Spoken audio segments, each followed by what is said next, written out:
Senhor presidente Lewandowski, senhora presidente Dilma Rousseff, senhoras senadoras, senhores senadores.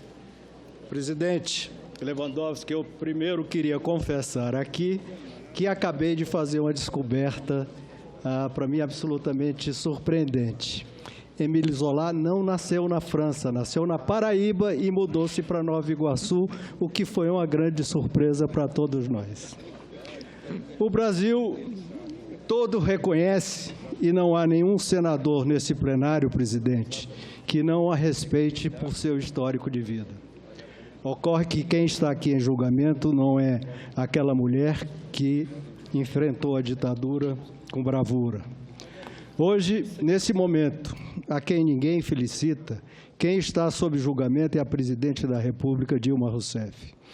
Vossa Excelência vem hoje a este plenário apresentar sua defesa e se diz injustiçada, defensora da democracia e, mais ainda, como portadora da verdade.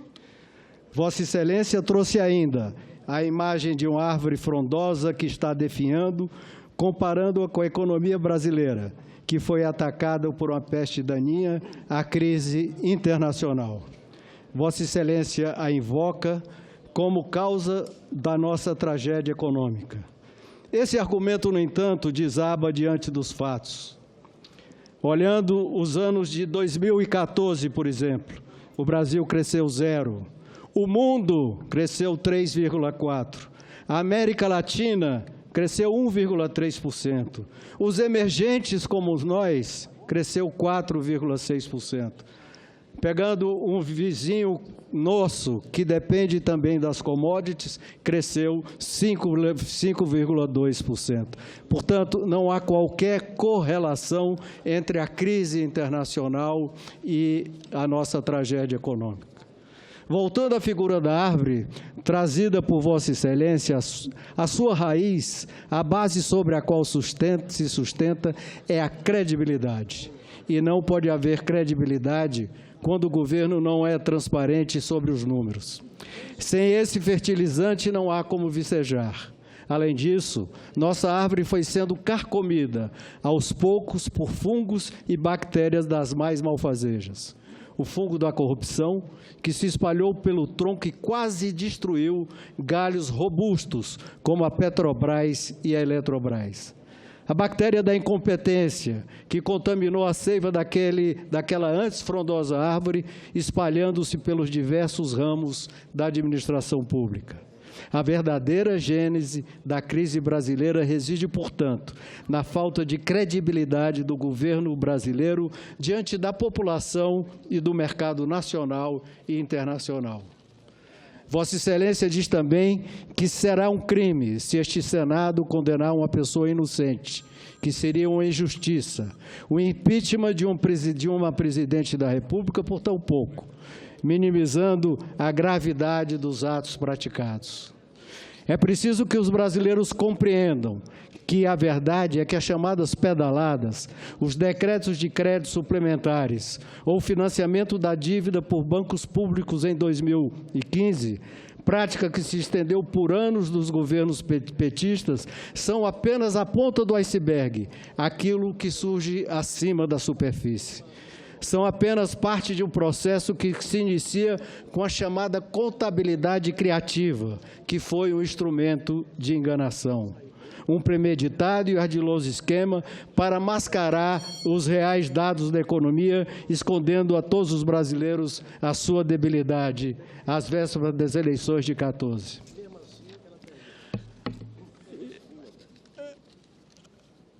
Aqui confessou o ex-ministro Nelson Barbosa, ele que compartilhou com Vossa Excelência da verdade dos números, aqui neste mesmo plenário, entre constrangido e desconfortável, que teve que fazer em 2015 o maior ajuste fiscal da história deste país. Ora, por que impor tanto sacrifício aos brasileiros se a economia brasileira estava em ordem? Indo agora objetivamente à minha pergunta, Eu gostaria de que Vossa Excelência me esclarecesse. Não se tem notícia de atrasos no pagamento de bancos privados, como o Bradesco, BTG, Pactual, Citibank, que opera linhas de crédito subsidiadas com subvenções econômicas custeadas pelo Tesouro Nacional. Documentos do...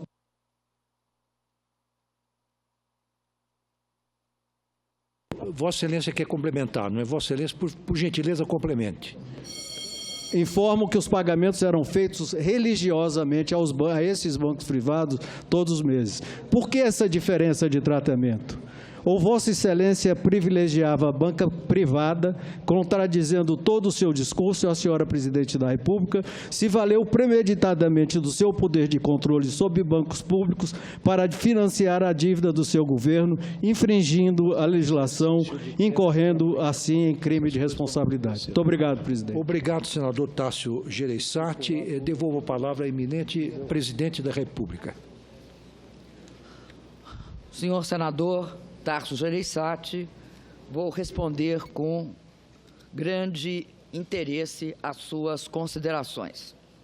Eu sou senhor Tássio Gereissati, senador, a mesma mulher que resistiu à ditadura, porque eu só cheguei aqui porque essa foi a minha trajetória política, como também eu tenho certeza que a trajetória política do senhor é uma trajetória de luta e também de resistência à ditadura. Eu não sou duas mulheres, eu sou uma mulher. Por isso me referi à minha vida. E dela tenho muito orgulho. Eu não falei, senador, em nenhum momento, que a árvore frondosa era da economia. Eu falei, senador, que a árvore frondosa foi das conquistas que nós tivemos em 1988, quando estabelecemos o Estado Democrático de Direito e a Constituição Cidadã. Essa árvore frondosa é que pode ser ceifada pelo machado, que foi a imagem, a metáfora que eu fiz, quando se trata de golpe militar, porque você derruba a árvore e, ao mesmo tempo, se derruba os galhos da árvore, partes da árvore. O machado ceifa tudo, acaba com o governo e com o regime democrático. Eu considero, senador, que o que caracteriza um golpe parlamentar é o fato que não há este machado ceifando a árvore. O que há, senador, é um ataque às instituições, comprometendo as instituições com espécies de fungo e de parasitas que podem corroer as instituições. Por quê? Nós sabemos que nesta questão, o mais grave, aliás, dos crimes é condenar uma inocente por um crime que não cometeu, principalmente sendo uma presidenta da República, e romper a Constituição. Por isso que a literatura chama esses golpes de golpes parlamentares. Não há, senador, em toda a teoria política, em nenhum momento, golpe de Estado é igual a golpe militar. Golpe de Estado é a substituição de um governo legítimo, sem razão, por quaisquer razões que aleguem, tendo em vista a substituição indevida. É nesse sentido que a árvore frondosa é corroída por parasitas, mesmo não acabando com as instituições, não impedindo, por exemplo, como nós vivemos, senador, não impedindo o direito à liberdade de opinião, à liberdade de expressão, à liberdade de imprensa, enfim, mantendo os direitos. Esse é um processo que mais cedo ou mais tarde cobra o seu preço, cobra as suas consequências. E muitas vezes ele leva a algumas restrições democráticas para impedir que os opositores protestem. Agora, eu acho, senador, que nós temos de voltar um pouquinho atrás. Em 2008, o senhor sabe, dado que o senhor é uma pessoa que tem grande conhecimento nessa área de economia, o senhor sabe que o mundo, a partir de 2008 e 2009, e se arrastando por um longo período, teve quedas de -3%, -4% e até -5% em um ano. Quando, senador? Quando a crise se abateu de forma muito incisiva sobre os países desenvolvidos. Isso envolveu os Estados Unidos, envolveu a França, a Espanha, Portugal, a Itália, envolveu todo o euro. E esse processo de queda ocorreu de forma defasada. Enquanto isso, o que acontecia? No Brasil, nós fizemos as políticas anticíclicas. E aí, o ano de 2010, quando o mundo caía de forma vertiginosa, nós crescemos 7%, se eu não me engano. Crescemos também em 11, 12, 13 e 14. Só que, senador, a crise atingiu os países emergentes, todos. A China, que tinha uma trajetória de crescimento acima de 10%, caiu para menos de 7%. O único país que teve um desempenho melhor foi a Índia, porque a Índia tinha um problema externo, um problema nas suas contas externas muito sério, que era o petróleo. Quando o preço do petróleo cai, melhora a situação fiscal chinesa. Nós teríamos também uma crise que não passaria dessas proporções que nos outros passaram. Nós teríamos uma queda, sim, só que não seria uma queda tão profunda. O que nós pensamos, senador, diante de 2015? Vamos fazer um ajuste. Vamos fazer um ajuste, recuperar. Não podemos mais continuar fazendo política anticíclica. Vamos fazer um ajuste, vamos ultrapassar esse período e sairemos da crise. Como eu disse aqui, senador, nenhuma das nossas propostas foram aprovadas integralmente pelo Congresso. Pelo contrário, foi tudo minimizado. Foi todas as propostas de ajuste que nós enviamos ao Congresso não foram aprovadas na sua integralidade. Pelo contrário, nós tivemos pautas-bomba, que ao invés de nos ajudar a superar a dificuldade fiscal, acentuavam a dificuldade fiscal. A gente pode fazer um levantamento das pautas-bombas e elas, se eu não me engano, montam a mais de 100 bilhões de reais. Junto com as pautas-bombas, senador, há uma instabilidade política de dimensões gigantescas. Quando esteve aqui, numa palestra, o senhor Stiglitz, que foi um dos prêmios Nobel de Economia, ele disse: era inexorável que a crise chegasse ao Brasil. Só que não era necessário essa profundidade. O que explica essa profundidade é a conjugação de crise econômica com crise política.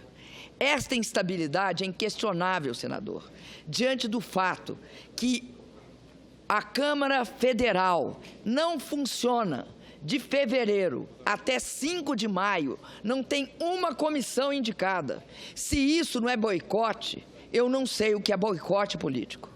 Além disso, senador, junto com esse processo, começa a Lava Jato investigando de forma forte alguns integrantes da classe política brasileira. Essa investigação leva a um recrudescimento das ameaças a nós. Esse recrudescimento passava pela exigência do senhor Eduardo Cunha que nós controlássemos as investigações que recaíam sobre ele. Isto está claro, senador, não por mim, mas pelas notícias que a imprensa, de forma profusa, colocou, informou e avisou o país. Sem sombra de dúvida, eu acredito, senador, que se certas medidas tivessem sido tomadas no início de 2015, não é que nós não teríamos crise política, crise econômica, nós teríamos uma crise econômica menor e dela teríamos saído mais rápido. Para o senhor ter uma ideia, senador, quando, na passagem em 1998 para 1999, após as eleições, quando o câmbio fixo é substituído pelo câmbio flexível, móvel, e provoca uma perda de 10% do PIB. O que acontece, senador? Acontece que o governo do Fernando Henrique Cardoso tinha uma maioria parlamentar que possibilitou que ele, em 6 meses, aprovasse um ajuste. Foi isso que aconteceu, senador. Comigo, o processo foi de interrupção sistemática do meu governo. Para o senhor ter uma ideia, 2 meses depois da minha posse, o impeachment era tratado em todas as circunstâncias e a crise não tinha se aprofundado de forma avassaladora ainda. O mercado e nós supunhamos um crescimento de 0,8, compatível com o ajuste do país. Então, eu não estou querendo, senador, deixar de lado as minhas responsabilidades. Eu estou falando, senador, que eu fiz todo o possível e o impossível para impedir que o país tivesse uma crise tão profunda. O possível e o impossível. E o que eu enfrentei, senador? Eu enfrentei 2 coisas. Uma sistemática disposição a construir um clima, um meio ambiente propício ao impeachment. Um meio ambiente em que, inclusive, chantagens explícitas, como reconhecida pela acusação, por parte do então presidente da Câmara, senhor Eduardo Cunha, teve espaço em toda a mídia brasileira, que não prima por ser muito favorável ao meu governo. Não fomos nós que colocamos essas notícias no jornal, foram os próprios conspiradores que o fizeram. Então, senador, eu quero dizer ao senhor que a credibilidade, a perda da credibilidade é responsável, tem na sua responsabilidade também o fato de se tentar inverter a relação de causa e efeito. Acham que é 3 decretos e o Plano Safra responsáveis pelo aprofundamento da crise, e não o inverso. Quando o inverso, em qualquer lugar do mundo, a crise econômica provoca queda vertiginosa de receita.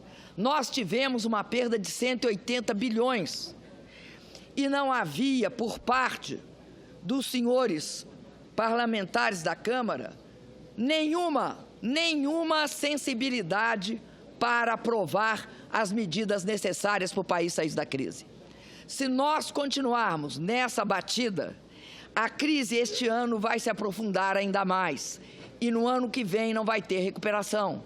O que não é possível é essa política do quanto pior, melhor, em que a oposição perde completamente a dimensão dos seus atos e pessoas que um dia antes eram contra certo tipo de proposta, votem as propostas que eles negavam até então. Então, eu quero dizer ao senhor uma última informação.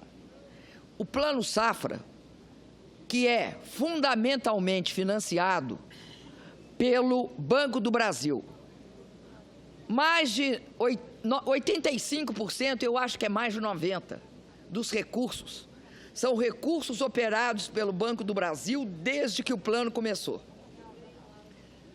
2 bancos privados atuam no custeio. 2 bancos cooperativos, com valores bem pequenos. No Plano Safra, senador, há outro banco, o BNDES. O que ele faz? O Finame Rural, financiamento de máquinas e equipamentos, o financiamento de por exemplo, de pequenos tratores, pequenos equipamentos para agricultura familiar, o BNDES. E não é um participante forte num programa chamado Plano Safra. Então, senador, não é verdade que isso aconteceu nem com o Bradesco, nem com o Banco Pactual. Pode ter acontecido em outros programas, mas no que está aqui na pauta e sendo julgado, eu informo ao senhor que, sobretudo e substantivamente, quem era o grande financiador e quem é o grande financiador é o BB, Banco do Brasil, e o BNDES lateral. Os dois bancos cooperativos têm uma parcela muito pequena do financiamento. É a única relação direta que a União tem com um banco privado, no caso do Plano Safra da Agricultura Comercial e Familiar. Então, espero, senador, que eu tenha esclarecido as dúvidas que o senhor externou.